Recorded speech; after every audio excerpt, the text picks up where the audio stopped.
A very good evening to all present over here. This is Deepika Nandanwar from GH Raisuri Institute of Management and Research. I'm welcoming you all in a virtual session of Orange City Literature Festival organized by SGR Knowledge Foundation. Today, we have a panel discussion with amazing and dynamic personalities. They will be discussing on a very interesting topic, which is changing face of Bollywood, art, action, edition, and its effect. Now, I would like to introduce our panelists one by one. Nandita Sipuri. Ma'am was born in Calcutta and spent her early childhood in boarding school in the former French colony of Chandernagar. She studied in Calcutta and Bombay, majoring in English literature and worked as a writer and journalist with several newspapers like The Telegraph, The Statesman, The Times of India, The Reader's Digest, and others. In 2010, Nandita Ma'am published the biography Unlikely Hero Om Puri, which has been on the bestsellers list and translated in several Indian languages, including Hindi, Malayalam, Punjabi, and Marathi. In 2010, Ma'am published the biography. Now, the next panelist is Abir Kapoor. Sir is a journalist, board game designer, and author. He is the creator of India's first election-based board game called The Poll, which has been featured in CNN, Vice, The Diplomat, and several other national and international publications. He is the author of the most notorious Jailbreakers, Rupa 2020, which has just been acquired by T-Series for digital rights. His articles have appeared in Hard News, The Wire, Scroll, Quats, and others. He is currently building a new suite of games on digital citizenship and writing a graphic novel.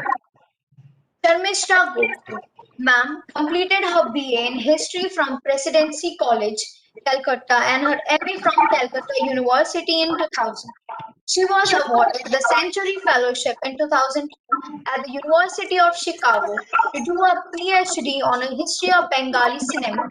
She completed her doctorate in 2009 and the thesis was published by Routledge in London and New York as the monograph Bengali Cinema and Other Nation in the India by Rolly Books in 2010. Her first fiction, Menoka, has hanged herself. It's set against the film industry of the 1930s and was published in 2019. We also have with us our dear moderator, Rosina Rana.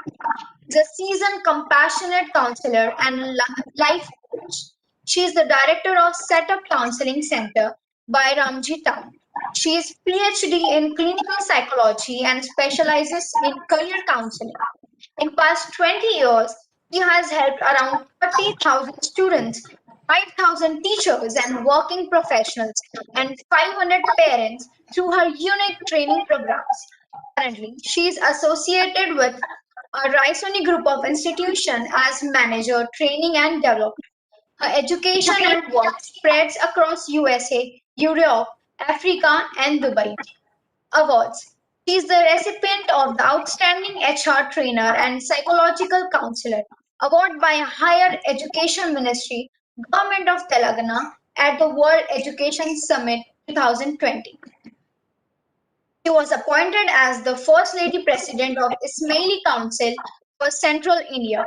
She was conferred upon the Women Achievers Award by the Ismaili Helping Society. I She is think the Deepika, we can stop there. Yeah, we can stop there. Yes. Okay, now I'd I like to think. hand over this session over to you guys.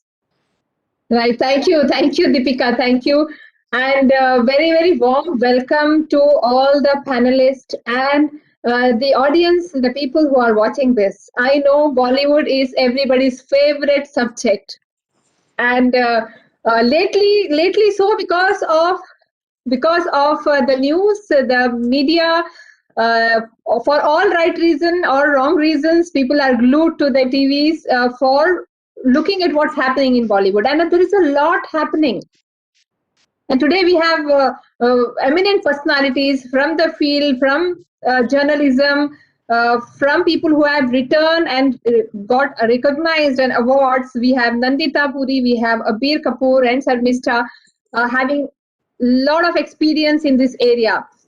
So first we'll start with a round of your sharing of your views, and hopefully we have some more time for discussion, because this is such a hot topic, such a hot topic of action and addiction and acting and everything in Bollywood.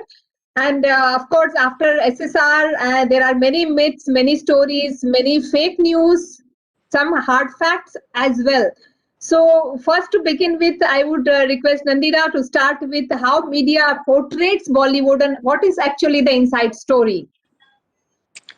Uh, well, coming from Bollywood itself, let me tell you that it's not, there are two kinds of news, as we all know, journalists, the hard news and the soft news. The hard news is, of course, your, political news and stuff. And the soft news is entertainment. And like Hollywood, Bollywood provides the bulk of the soft news, the bulk of entertainment.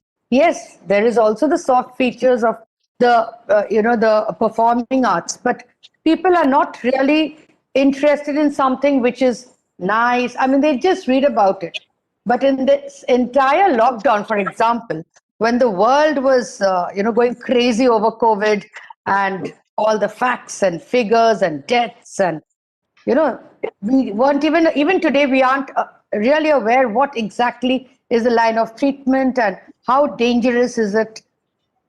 It was just this during this time that entertainment and only entertainment kind of kept us busy. Of course, we were doing the housework and we were doing a lot of cooking, sharing recipes, cooking, because we couldn't order or eat out. So we had to keep ourselves engaged.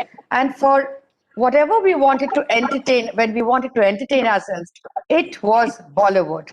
So whatever comes, it is the people of Bollywood who are always in front, in under the media scrutiny. So it is Easy target, absolutely the easy target, easy easy target. target.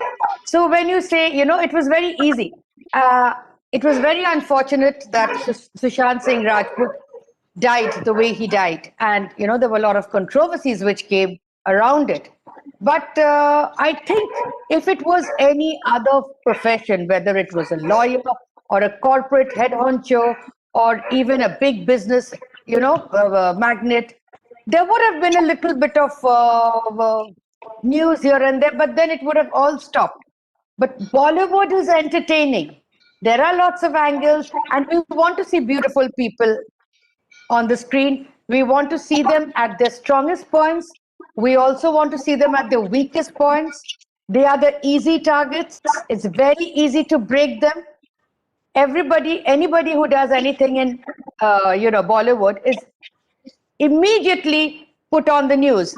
But unfortunately, the same thing is happening in almost every sphere, in every profession, in every field.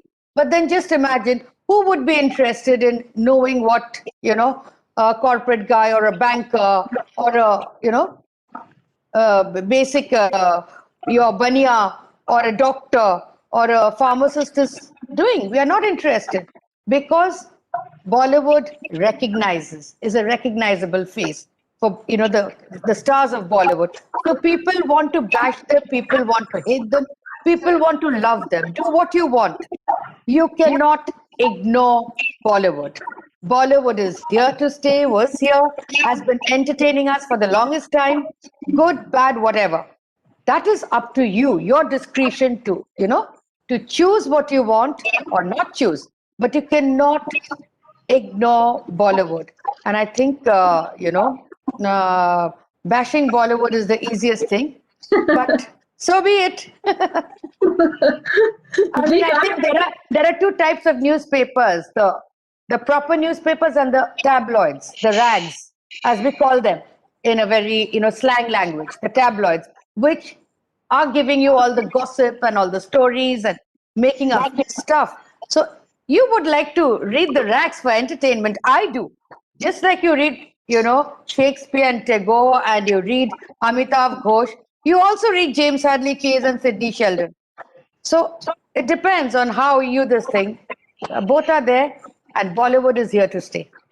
Yeah, absolutely. And gossip is something that everybody enjoys. And especially the Bollywood gossip, people enjoy thoroughly, and we cannot ignore no matter what. It runs into our into our bloods. So over to Abir for throwing more light on how Bollywood was in yesteryears and how it is today, and how media is projecting. Is there any a big change, a drastic change? So what I'd like to focus on is, and Nandita, thank you so much for laying the foundation for and saying a lot of things that I would have liked to say. But what I would like to focus on is what we saw and what we're seeing right now are, say, two or three things and two or three processes that have come into culmination right now. One is that you are seeing a witch hunt against Bollywood, and that is the simple basic truth. And through Bollywood, which is the low hanging fruit, you are seeing a witch hunt against a political alliance. Bollywood is a low hanging fruit because what it allows a certain force, a certain thought, a certain ideology to do is establish a clear cut difference between the haves and the have nots. The thing is that we sitting in Delhi or in small town India look at the visualness of Bollywood, and we always, because they're larger than life, we always are able to see and attach our fantasies to them. And you go to anyone, they'll be like, Bollywood is a hub of drug addiction, or Bollywood is a hub of orgies and sex parties. And now these nativist, these sort of regressive thoughts are given credence through this witch hunt.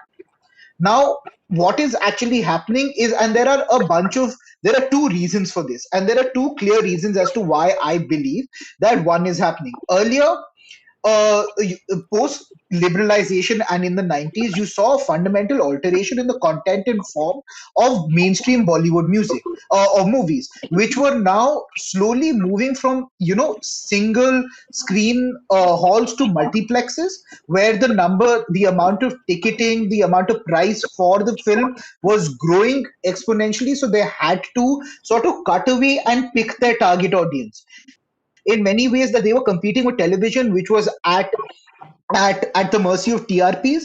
Now, what you're seeing with SSR and the witch hunt of Bollywood is a certain media type, a certain set of people who are at mercy of the algorithm. I would call this the algorithmic lynch mob, because what you are seeing is a lot of people, as Bollywood sort of distances itself from its early sort of golden age and even the late 80s, early 80s parallel cinema that you saw with Kundan Shah, you saw with Om Puri, Nasiruddin Shah, and before that in the 50s and 60s, that you saw a development of a certain aesthetic, a certain storytelling type, which was invested in telling the stories of average people. Where the margins were becoming the mainstream stories with Ritok Ghatak, and I think Sharmishta will talk about that a lot more and is in a position to talk about that in greater detail. But you were able to see IPTA, the Progressive Theatre Association. You were able to see unions control and demand a certain relationship between the audience and what was projected on screen. Now, in the post-liberalization movement, you see that there's a gulf between the audience and the people who are making these films. They're not synced in the same sort of imagination. Like, and even you see this in the manifestation of the heroes. Then, who can imagine that Amitabh Bachchan could stand in the middle of a film and hold a hammer and sickle like this and demand for rights of the labor and working class. And that Amitabh Bachchan is completely unrecognizable uh, to the Amitabh Bachchan peddling all sorts of goods on TV these days. So there is a disjuncture between what Bollywood had and what Bollywood is today, and in that they've been able to distance themselves from that, from the base that stood up for them, the purpose, the social role that they were doing. And now, when Bollywood actors take flights to appease a certain political party, you find that in their appeasement, they can come after them. They have no longer, there is no greater story that they're telling, and the burden of storytelling has been sort of shrugged onto the regional languages. So, in terms of art, I am not sure that Bollywood is fulfilling its purpose anymore. In terms of addiction, I believe it is a low hanging fruit to attack an ideological system, to attack a political party, to attack an alliance which has turned a certain way, and to feed nativistic tendencies that were very, very much activated during similar moments such as demonetization, where the haves and the have nots are divided on the basis of access. This is a pollution of the mind, and I think this is something that has to be said. Well said, Abir. I think you have really explained it in such beautiful way. The witch hunt, and also how gradual there's a gradual shift and gradual drift from what actually is the essence and the soul of Bollywood. Over to Sarmishta for her views on how whether Bollywood is gradually drifting, how it is in comparison with the Tamil cinema, with Kannada, with Bengali films. You have done a lot of research on the regional languages, the movies that are happening there. Yes, thank you, Rosina. Obviously, I completely agree with what the other two panelists said. That this kind of thing, Bollywood is in focus because we have here very glamorous people, we have famous people. But whether you talk about sexual harassment, whether you talk about drugs, sexual harassment especially, I come from the world of academia, and people think it's a very sanitized, people tend to think it's a very sanitized kind of world, but actually you will be very surprised if I told you some stories. What do you do if you're a PhD student and your supervisor approaches you inappropriately? So these things are playing out in every field. It's not Bollywood only. And we were talking about SSR. My first fiction, which is titled Menuka Has Hanged Herself, it was launched last year. And the book opens with the news of the lead heroine. This is set in the 1930s against the backdrop of the film industry.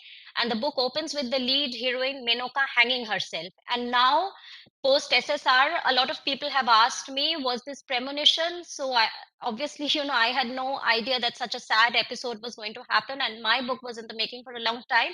But the point why I'm bringing it up is these things of sexual harassment, of in the workplace, these things have been playing out in the film industry for as long as the film industry exists. I think what is different now is earlier you couldn't even speak up about it. Now at least you can talk about it. And we must not forget that the whole Me Too movement actually came out of the revelations in the film industry. We should not forget about it. And while I would even hazard to say, see, in the film industry, you have all these glamorous people with beautiful bodies working in close proximity. And there is an assumption that, if you're beautiful, you've come to perform, you must, in a way, make yourself available. So I think, compared to maybe the corporate world or academia, these assumptions are a little bit more rife, maybe, in a glamorous world. But it is also true that it was out of this world that the whole Me Too revelations came and allowed a lot of people to give voice to what kind of injustices they have faced. So I think there are these two sides to the film industry. It's glamorous. There is a lot of, glamorous people, glamorous bodies. So obviously, there's an edge there. But at the same time, people have spoken out of the film industry. So I think these are my basic observations here.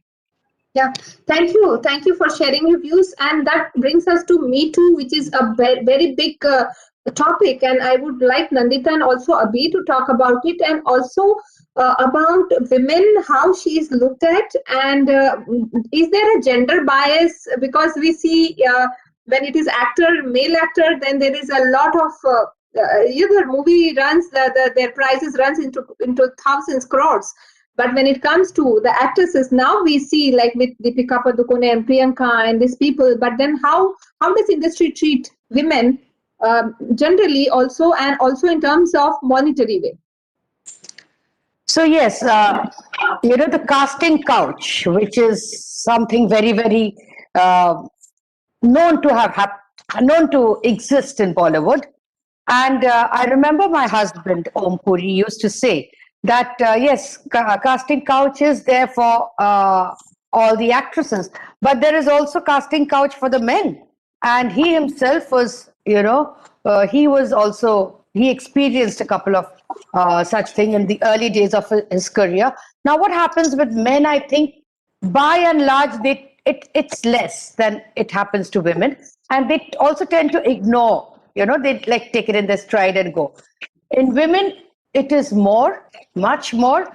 And the Me Too movement, which started in the US with the Miramax, the Weisenstein, Harvey Weisenstein, it triggered down to Bollywood with Tanushri Datta and Vinta Nanda, and the thing is, if it wasn't for Bollywood, the Me Too movement wouldn't have gained such a wide popularity. Again, we see it is the entertainment industry because entertainment industry is always in the forefront.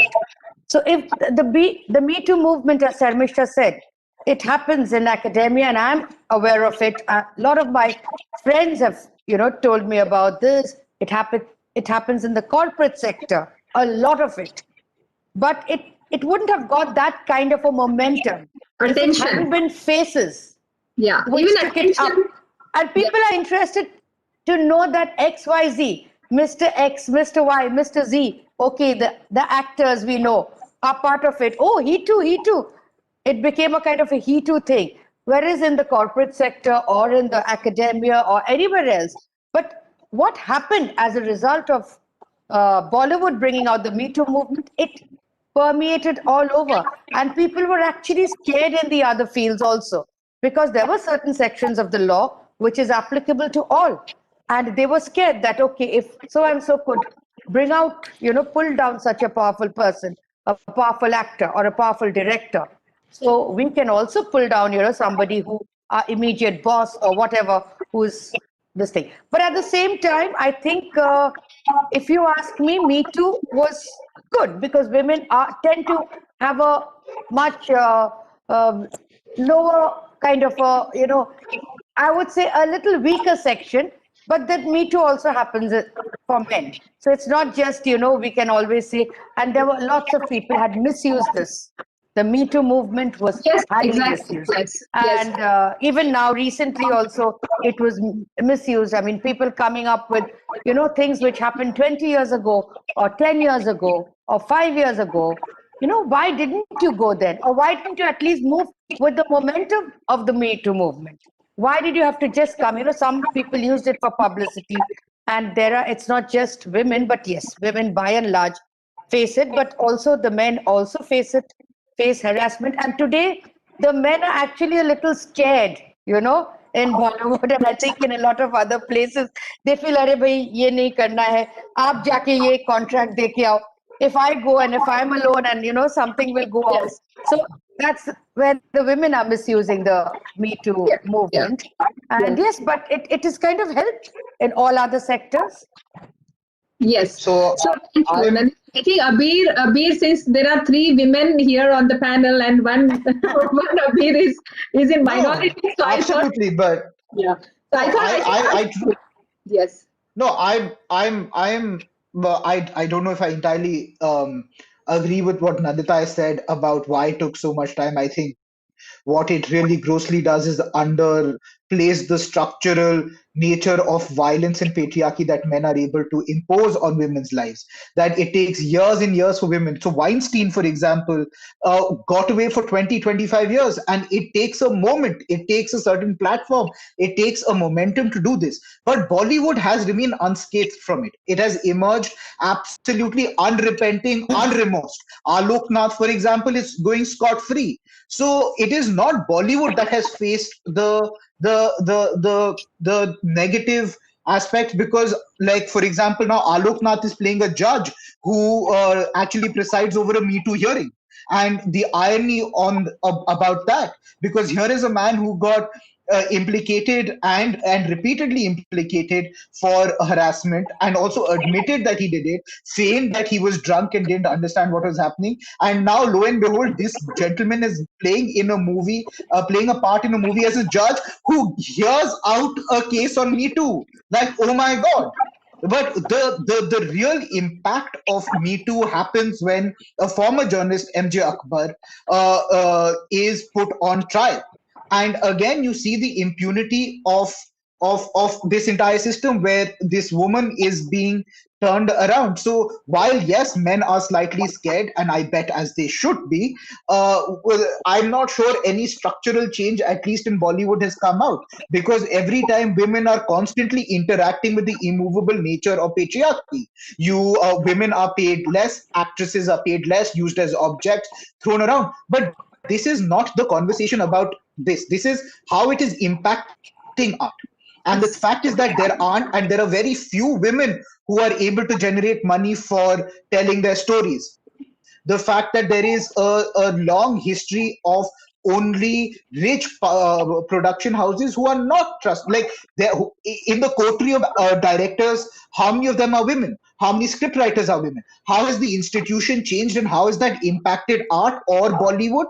And as I come back to it, because this is a boys club, a gentleman's club, more and gender diversity is not found in it, where women's prices are determined by far lesser than men, the structures are against them. And then another thing that happens is this gossip is fed. Poor Ria Chakrabarti was faced with an onslaught of a media trial because of the skewed gender nature of our gaze. The male gaze destroys women, destroys the lives of women like Ria Chakrabarti. Where was Me Too then? Where was the onslaught of men and other actresses who came out and supported this girl who has now been proved without doubt that she had anything to do with the death of Sushant Singh Yes, Rajput? yes. Now, She was. what does it? Yeah, sorry to barge in, but then yeah, we know how media was like after her life, and she must Where have. was the solidarity amongst women then? Yes. Where were the actresses coming out other than ideologically bound like Swara Bhaskar and Richa Chadha and all of these people who are vociferously fighting for rights? And this is what I'm saying. Bollywood has abdicated its duty towards the rights of their own selves. It took a media trial, a single malign process on the part of a news channel for 34 production houses to come back and stand up for their rights. Where was this? There was unionization in Bollywood. The stories of Kundan Shah, of Om Puri, Nasiruddin Shah, they were bound by the union. They were telling a story of India. Now, and they were standing up for themselves. There was solidarity. When the National School of Drama was putting out these actors who grew up in that environment together, they were together. They were looking after each other. These stories that you read. So Abir, we have short of time. I'm sorry, but this is such Yeah. a burning topic, and this entire, the entire Bollywood is such a huge subject that probably we'll need maybe 4 or 5 hours to really discuss this. But I will request Samishta to comment on this, and also on nepotism. I would like to bring this nepotism thing and the addiction, which is the title of the subject. So let's also share some few views on this. Yes, Samishta. Okay, yes, Rosina. So I completely appreciate Abir's angst when he says that it doesn't seem as if Me Too has impacted Bollywood too much and people tend to go scot-free. I appreciate that angst, and it is true that it takes many years of a movement to actually, for people to actually see justice happening. But at the same time, I would like to reiterate this, epithet of feminism, that to speak out is to make a change, to speak out is to protest. And when you first start speaking out, you start rolling the process towards change. I will not go so far as, I understand that injustices persist. It is always the case. But things have changed because people have spoken out. People are a little bit scared, if even a little bit scared. And I think that's the difference that has started to happen. We are moving forward. It's not that all injustices are going to go in one day. And the other thing is, I don't think we can actually talk about the Riya Chakrabarti SSR case as, the in the same breath as Me Too, because it was an entirely different, completely Yes. politicized phenomena, Yeah. and it blew out of proportion. It became political between political parties. Riya Chakrabarti was a mere pawn, so it's not nothing to do with Me Too. But It it was the plight of a woman that was being it was the at plight stake. of It a was the woman. integrity No, it was. of See, an the thing is, actress. it No. people from the industry. Listen, people from the industry did not speak out. The industry is not known to be very vocal anyways, and we saw how politicized it was. People were afraid to speak out, but then they did speak out also. So this case, I don't think, cannot be, because people, three enforcement directorate, CBI, etc. After one girl, I don't think even a criminal of the level of Dawood Ibrahim has been pursued to that extent. So this was a completely politicized case. Political. Yeah. It was a one of a lifetime. This poor girl was unlucky to be caught in that. Yes. And Yeah. it has been proved. It has been, her innocence in the suicide matter at least has been proved. So we should just go ahead. And I think if people have started speaking out regarding injustices, I think it's a way forward. At least that's how we should Yes. try to see it. Yes. And Now hopefully it finds quickly, its way in scripts. Yeah, and sorry, quickly, yes. Nandita, but yes, please, I would like to also you to contribute to this, and everybody just jump in because Yeah. we have limited time. Yeah. I want Okay. some of your views on also the Nepotism. addictions, yeah, and addiction. Addictions and nepotism. Okay. Now, yes, there is. My husband always said nepotism is there everywhere. Nepotism, a lawyer's son being a lawyer or a doctor's son being a doctor is worse than an actor's son being an actor. Okay, but at least nepotism is not so much in Bollywood, because you may be the biggest actor, your child has a right, obviously a known producer director will bank on him or her, but at the end of the day you have to prove yourself. If you cannot prove, we have instances of Hari Baveja's son, Harman Baveja, and a lot of them who have not been able to prove themselves. Whereas if you look at, some of them like Ranbir Kapoor or Alia Bhatt, they have proved themselves. They are good actors. So it's not a question of nepotism. What my husband always said, Bollywood, more than nepotism, is feudalism. And as Abir said, it's an all boys club, it's a gentleman's club, and it's not that, it's a pyramid, it's a feudal system. You have the top few, and everyone wants to be part of that top circle, that private club. And if you aren't, then you feel very disheartened, like SSR felt disheartened. Whereas, like people like Irfan Khan or my husband, Om Puri, they said, okay, fine. We don't want to be part of that feudal system. We form our own club. And they were very comfortable in their skin. They did not want to be part of anything.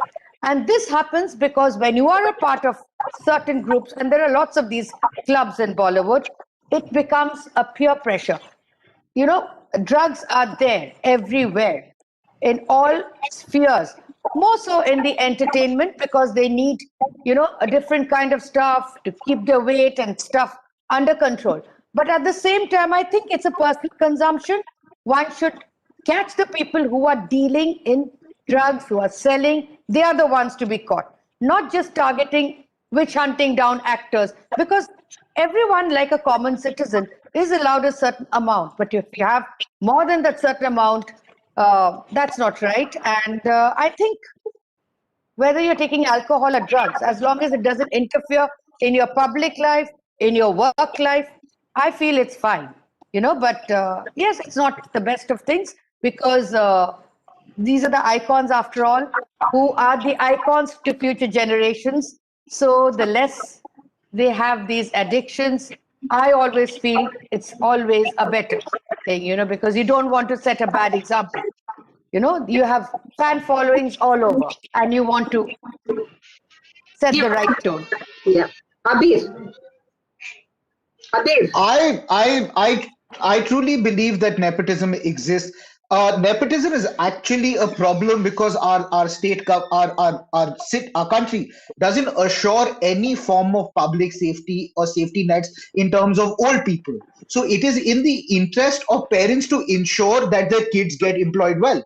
As Nandita said, that a lawyer wants their child to become a lawyer and do well because there is no social security left. So those people who are hitting out at nepotism or the nepotism charge, when they reach a certain level, I want a promise from them that they will not allow their kids, or their kids will not benefit any way from what they have done. Like if you have a child, and anyone who does, please cut them off, let them find their own way, and that's the only way nepotism will end. And it's a really Republican Thomas Paine argument, and again, it's a really low hanging fruit to discredit the work of people.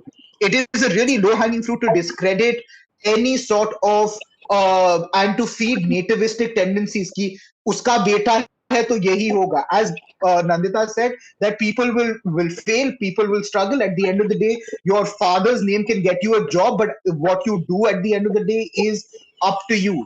I truly believe that Bollywood is not a meritocratic space. It is not an open space. The access to it is exceedingly difficult. Bombay as a city is shaped on that difficulty.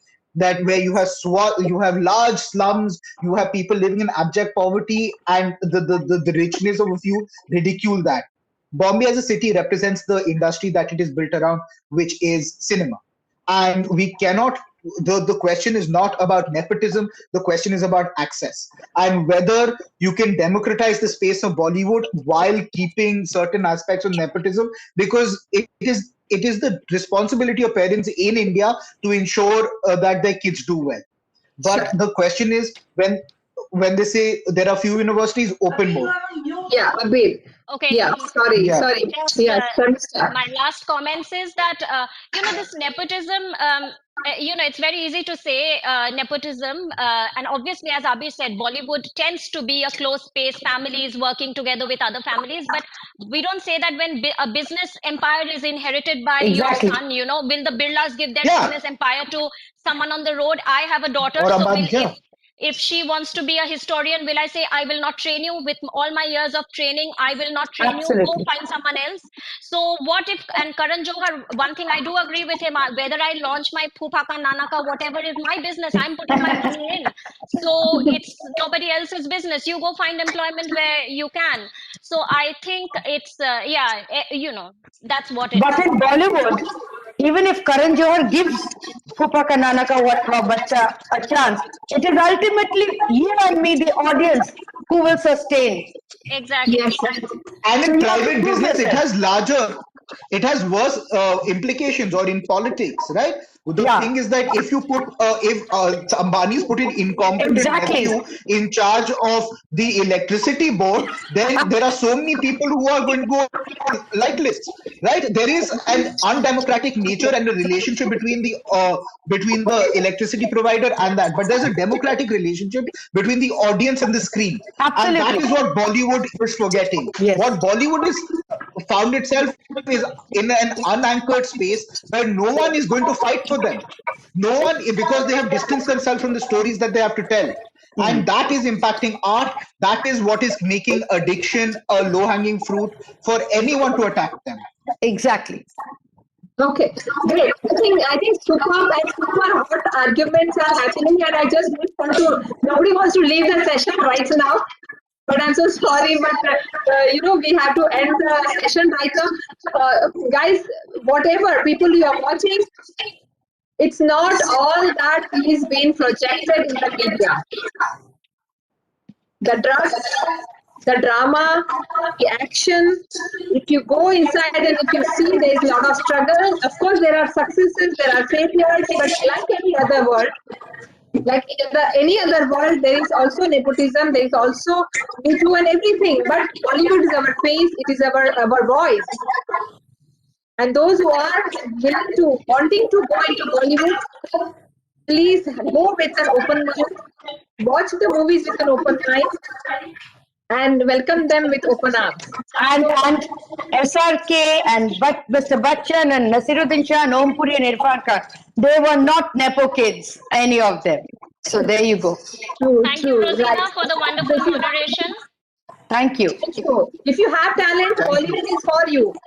So thank you everybody for wonderful thoughts on this subject. Over to Deepika. Thank you so much, ma'am. It was a very interesting and very lovely session, I must say. So let's conclude And on the behalf of Orange City Literature Festival, we sincerely express our gratitude towards your acceptance for the session and knowledge shared with us. Thank you so much, everybody. Thank you. Have a very good evening. Thank you. We wish you to 20 take one years more of hour and then existence. talk more. 2 universities, 23 educational institutes, offering 137 courses. Raisoni Group of Institutions, a vision beyond.